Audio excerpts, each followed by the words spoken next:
Deer মাধ্যমিক student, তোমরা যারা কালকে মাধ্যমিক পরীক্ষার রেজাল্ট অনলাইনে দেখতে চাও তাদের জন্য এই ভিডিও।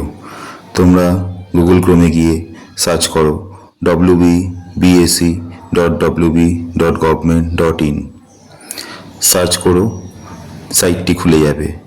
খুলে গেলে এইভাবেই সাইটটার ইন্টারফেস তোমরা দেখতে পাবে।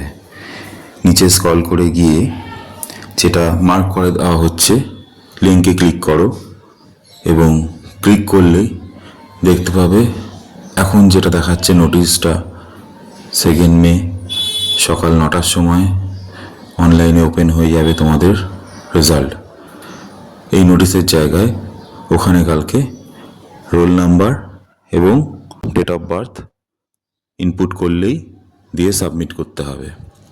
ঠিক এই জায়গাতেই এখানেই চলে আসবে সেটি, এবং সাবমিট করলেই তোমরা তোমাদের রেজাল্ট দেখতে পাবে। ধন্যবাদ।